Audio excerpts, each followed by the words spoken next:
I've been in and out of prisons and jails ever since I was 17. I thought I had seen it all: Aryan Brotherhood members stabbing guards, gang wars, escapes, and torture. I saw many things that still give me nightmares to this day. "McDonald, 402202, the guard barked out. I jumped up, the thin mattress under me exhaling a whiff of stale air. I looked through the bars, seeing Correctional Officer Shea. C.O. Shea was a morbidly obese man with a penchant for being loud and lazy. I had seen a member of the Bloods punch him straight in the nose before, a scene I still remembered with some humor. Shea had crumpled like wet paper on the floor, screaming and crying as more COs ran over and tackled the inmate. "Yeah?" I asked. Shea handed me a sheet of paper.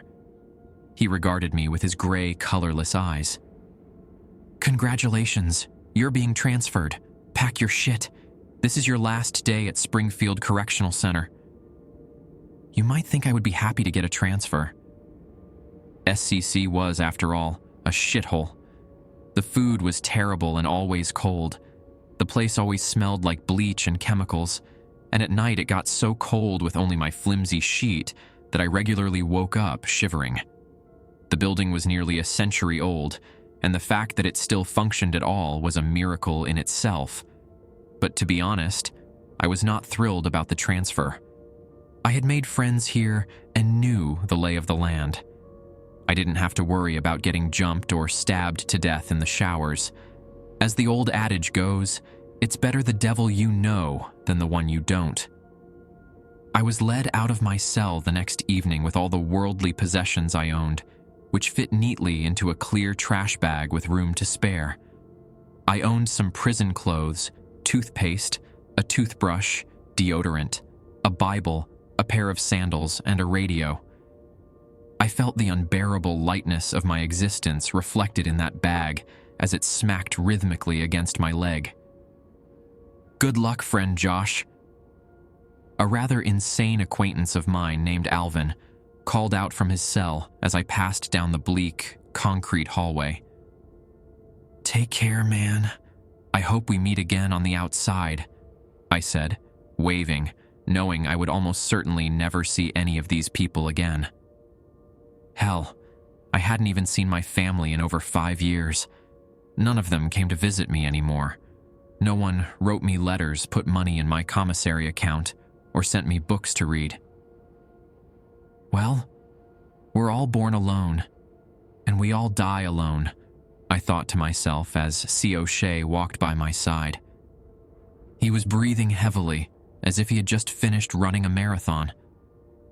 I looked over at his face, seeing the burst capillaries on his nose from years of hard drinking and the squint of his little piggy eyes. There was a slight gleam of intelligence and slyness behind that ugly mug, though. "Well, amigo," Shea said in his slow, plodding way, "I got assigned to go with you. I'll be your ride-along buddy. Are you excited, or what?" I smiled faintly at him. "There are worse people than you here, Shea," I said. "Far worse." I got on the prison bus in my bright orange jumpsuit. To my surprise, I saw the back was nearly empty. There was only one other prisoner in the back. Shea sat with us to monitor us. We were also handcuffed and ankle-cuffed. A chain ran down and connected the two. I looked over at the other prisoner, a black guy with a shaved head. I think he also shaved his eyebrows. I mean, I literally didn't see a single hair on his head besides eyelashes, which he apparently hadn't found a way to shave. Yet. "Sup," he said. I nodded. "Sup." We sat there in awkward silence as Shea plopped down hard on the bench between us. It groaned like a confused old man. "So what do you know about this place, Shea?" I asked. He sucked down half a bottle of Coke and then heaved a deep sigh. "I don't know much about it, to be frank," he admitted sheepishly. "It is apparently brand new, though. They asked us to send a couple people who met certain criteria." What does that mean? The black guy asked. Shay gave him a serious look. Come on, Timmy, you know what I mean. Hardened criminals. People with long records who tour prisons like some people tour French beaches. I scoffed. There are far worse people than me in prison, I said.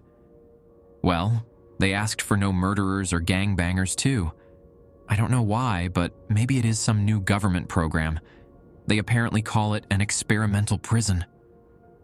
What about me? Timmy asked. Shay apparently knew what he meant. You're not a murderer, Timmy, Shay said, his lips forming the faintest twitch of a smile. You never... Well, there was that time my girlfriend got me to drop some acid with her. She went and killed her parents. Then we hit the road, Timmy said fondly, his eyes rising as if he were looking at a hovering angel in the far-off distance. You were never convicted of any accessory charges, so it doesn't count, Shay retorted. Oh, it counts, Timmy drawled in his slow, plodding way. It counts. Everything in life counts. If I've learned anything in the last 36 years, it's that you can never truly escape anything you've done, good or bad. I couldn't see much from the prison van. There was a small, shatterproof window in the swinging back doors, but it only gave a fleeting view of what was behind us. I noticed the dark forests stretching out to the horizon over rolling hills. We drove for a few hours. The three of us bullshitted, talking about everything from sports to politics to the recent spate of fatal stabbings at SCC. I felt the van stop. I looked out the back window, seeing more endless trees. I didn't see a single house or car on the road we had taken. This place is a ghost town, I said. Shay nodded. Yeah, it's dead as Frank Sinatra around here, Shay said, wheezing out a high-pitched laugh at his own joke. This area used to be big for coal mining, but as it dried up and people lost their jobs, they moved away. You know, my grandfather was a coal miner. Good place to build a prison, huh? Timmy asked. If there is no one around. We were cut off by a clanging alarm up ahead. I heard something large moving, probably the gate opening. Then we were inside. I saw the guard towers and rolls of razor wire for a brief moment as the van pulled into an open garage. The darkness immediately blanketed us. The garage door slowly rolled shut behind us. Shay jumped up. Let's get you boys inside so I can take off your handcuffs and everything, he said, motioning for us to follow. He pulled out a flashlight from his belt, guiding us through the pitch black. The dim light sent shadows racing across the room like groping tentacles. I caught glimpses of strange objects in the darkness. They looked like medieval torture devices. What is this place? I whispered. My voice echoed far too loudly off the cold concrete floor and walls. Those look like torture devices on that table, Shay. I think those bloody things are thumb screws, and that might be a pair of anguish. I pointed to the pear-shaped object with 3 wicked blades whose points came together sitting on a dusty shelf. The ornate handle had springs connected to it. The object could be forced into any human orifice, and, when the springs were engaged, it would open like a flower inside the person's body, ripping their flesh apart and enlarging that orifice to a bloody, gaping hole. How do you know so much about this? Shay asked, giving me a strange look. He narrowed his little piggy eyes. He continued to fumble with the flashlight, peering around for a door to exit the garage.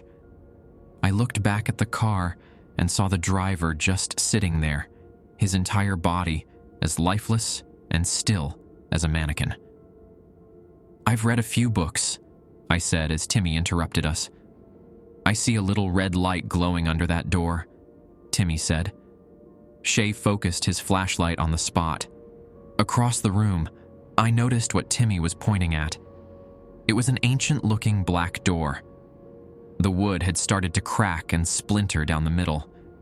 Engraved in silver on the front, it said, "Entrance to North Frost Penitentiary." "Hello?" Shay called toward the door as the three of us moved forward, the steel chains giving my steps a clinking rhythm. Shay reached the antique crystal doorknob. Timmy and I stood next to a dust-covered brazen bull, its bronze mouth wide open as if it were silently roaring at us. As Shay pulled open the door, crimson light flooded into the garage. Tinted black glass covered the back wall. A speaker button sat next to the window. I looked to my right, seeing a massive sign sprawled across the wall there. It read, "Rules for Personal Conduct at North Frost. Rule 1. The COs without faces don't work here, and we don't know who they are. If you see one, press one of the buttons labeled Emergency Dispatch that are scattered around the complex. Rule 2. When the red emergency lights come on, hide until they shut off. Rule 3. Do not go into the medical ward for any reason. Rule 4. The warden roams the prison every night at 3:33 a.m. looking for human meat. Don't let him catch you." "What is this, a goddamn joke?" Timmy asked, his dark face forming into a scowl. Well, Shay rubbed the back of his neck, looking like an obese little boy who lost his parents. "I've never been here before, but this is all pretty unusual, I'll admit." A buzzing came from the back of the room, and suddenly a garish, echoing intercom turned on. "Please remove their chains and direct them through the door on the left," a female robotic voice said calmly, in a tone as cool as lemonade on a hot day. "Your transfer will then be complete." Shay sighed in relief. "Good," he grunted.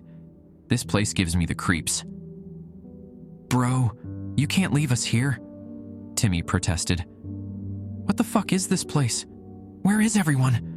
Why is there a room filled with bloody ancient torture devices next to the garage?" Shay put up his hands.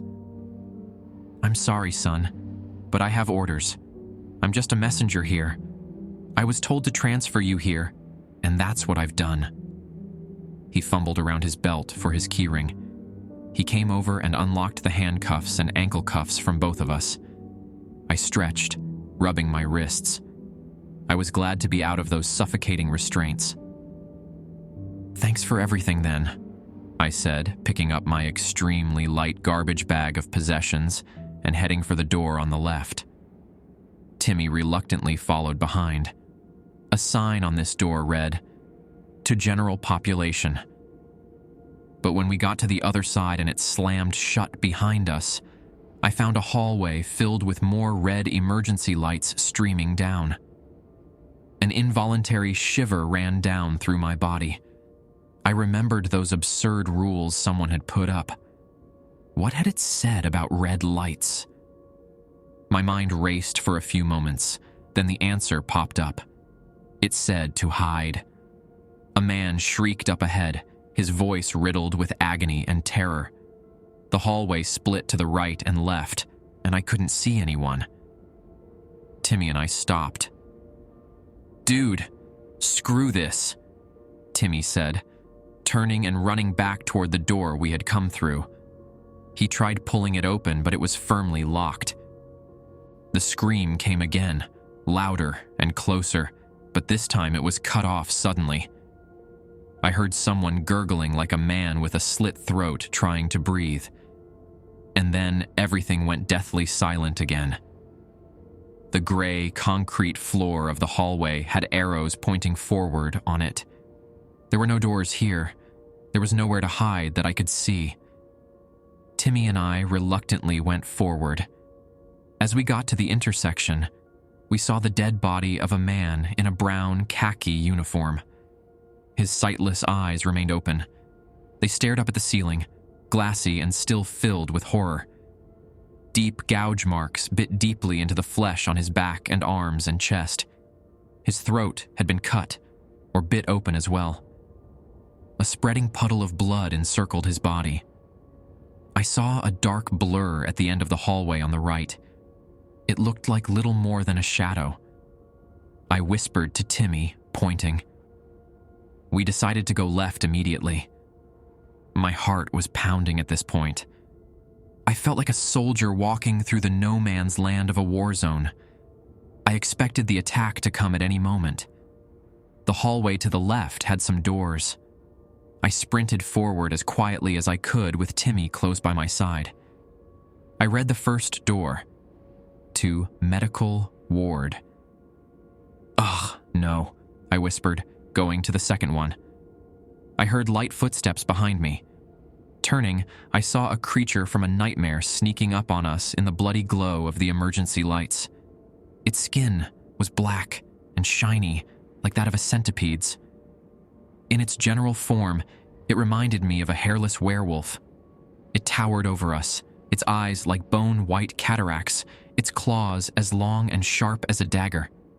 And yet, its face seemed almost reptilian. It had two small nose holes like a snake and a jaw that unhinged and dropped far below its head. I saw rows of blood-soaked fangs. It gave off a low, gurgling growl that emanated from its chest. With a rush of adrenaline and a sense of mortal terror, I pushed through the second door without reading the sign on the front. Timmy was right behind me. I heard him scream as he fell into me. I found myself in a prison dormitory, and we weren't alone. As I hit the ground, I saw a white face peering out at me from behind the bunk bed. The man hiding there saw the abomination behind us and got up, screaming and running away. The creature growled, giving chase. In two powerful bounds, it had rushed across the dormitory and grabbed the man by the neck. I looked back at Timmy, seeing him groaning on the ground. Blood poured from deep cuts on his back. I grabbed him, pulling him up. "Let's go! Let's go! No time to..." I said when I was cut off by the sound of a neck snapping. I looked back, seeing the creature had twisted the man's head around in a circle. It raised the limp body to its massive mouth and severed the head in a single, powerful bite. "Get me out of here, man, please," Timmy whispered as I pulled him back out into the hallway. I looked over, seeing another werewolf creature bounding down the hallway, chasing a man in a prison jumpsuit. I had no choice. I pulled Timmy toward the door labeled medical ward. With a creak of rusted hinges, it opened. We went inside to hide. "Maybe there's something in here we can use to bandage you up," I said to Timmy, pulling him down the short hallway toward a room filled with single beds. I didn't know why the rules said to avoid this place. It looked totally empty. Against the back wall, I saw a glass cabinet filled with bandages, rubbing alcohol, Band-Aids, and other various first aid supplies. I ran toward it. Timmy limped along after me, still groaning. "God damn, I think those claws went down to the bone," he said. "It's gonna be okay," I said as I pulled out some antiseptic and bandages, adding, "It could have been a lot worse." The universe would immediately prove me right. I heard a slight giggling from under one of the beds. Timmy and I both froze.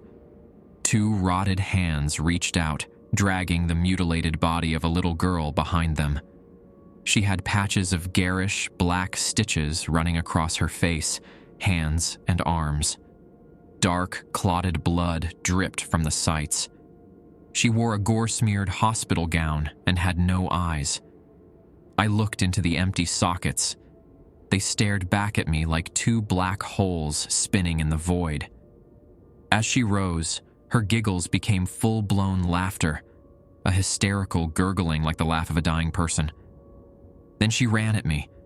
I saw the silver gleam of a scalpel in her little hand. "No!" I screamed, raising my hands to protect myself. The scalpel came down, slicing across my palm. It cut deeply. A cold, Burning pain ran up my arm. I repressed the urge to scream. At that moment, the red emergency lights flicked off.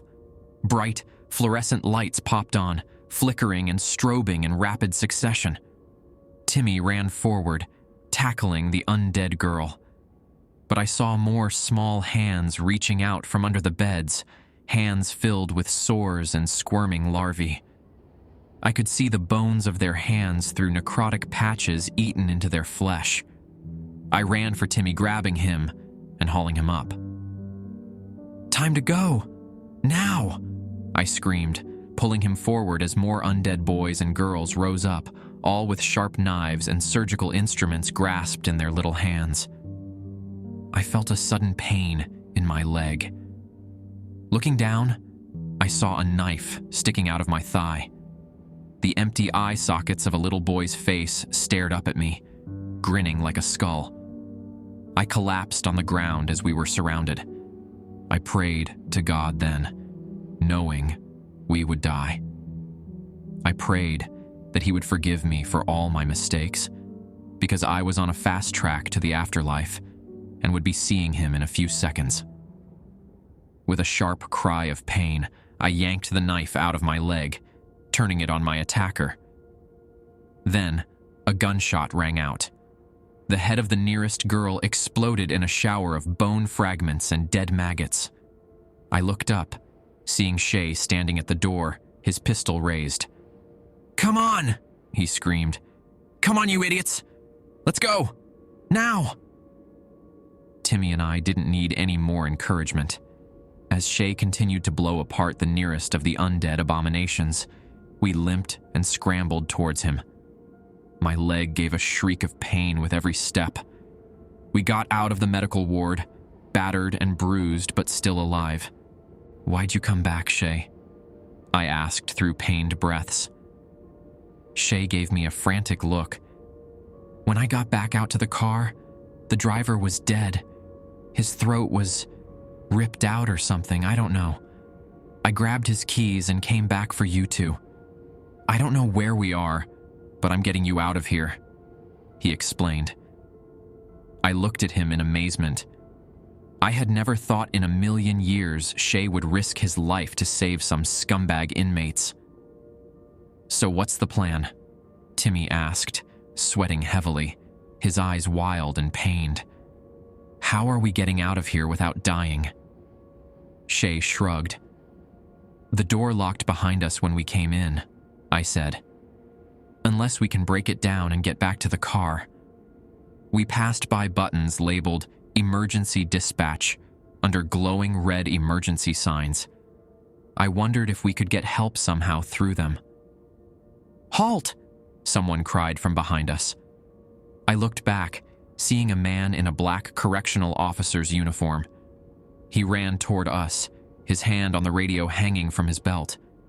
But something immediately seemed off about the figure. As he got closer, I realized why. He had no face. His entire head was just smooth, white skin, without hair or any signs of features. He spoke again, and the voice seemed to come from all around his body. "You must report to the medical ward," the strange figure said. "We do not allow injured people in the hallways." "No, we're fine," Shay said, grinning. "See, buddy? I work for the DOC, too." He pointed at the identification clipped to his breast pocket. The figure raised his radio to his lips. "We have resistance near Dormitory 1, the fake CO said into his radio before any of us could stop him. Shay ran forward, knocking the radio from his hand.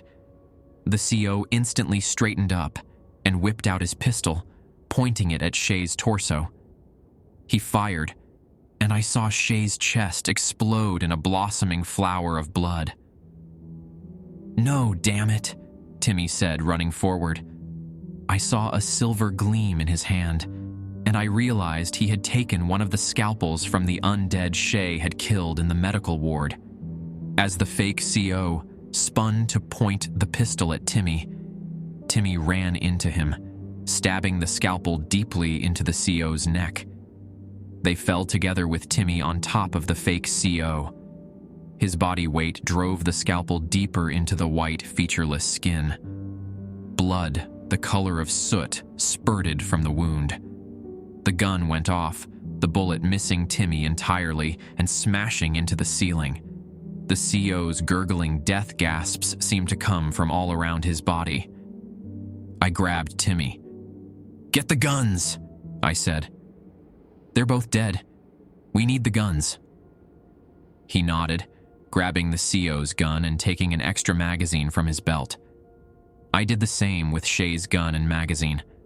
I pressed the button labeled Emergency Dispatch as more faceless men appeared far off down the corridor. Then we fled as fast as we could from that hallway, but seeing as we were both in pretty bad shape, it wasn't very fast.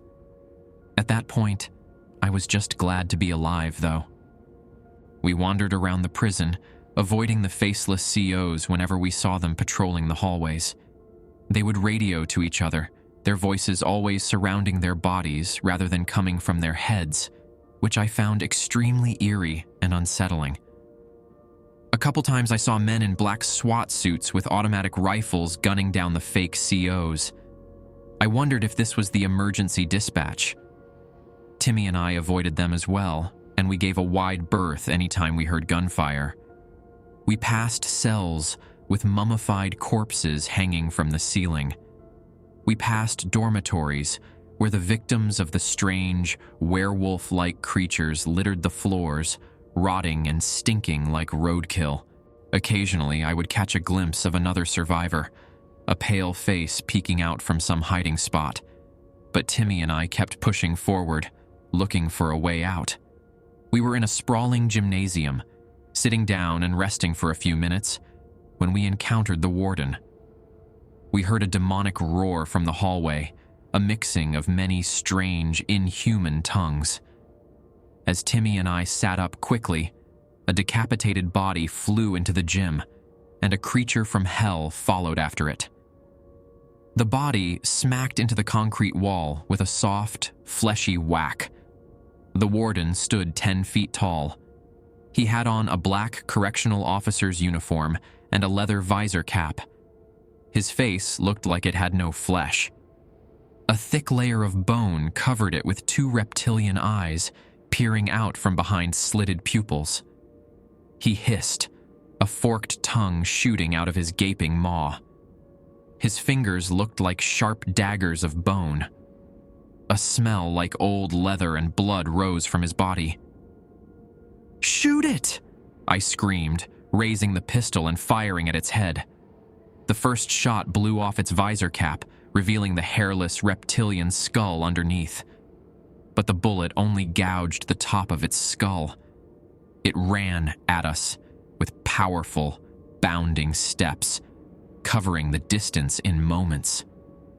Timmy and I fired as fast as we could as it got within a few feet of us.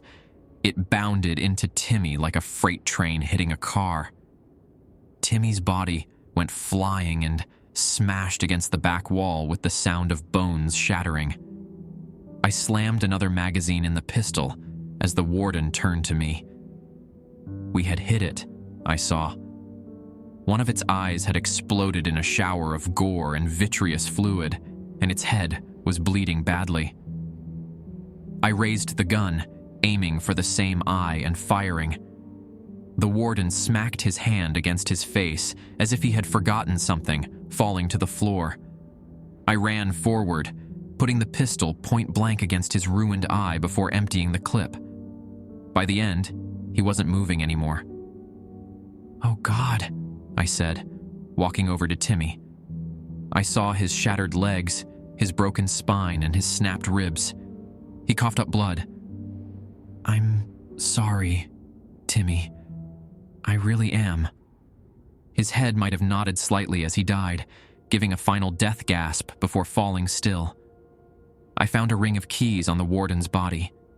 In excitement, I ran downstairs and tried the locked door. It worked.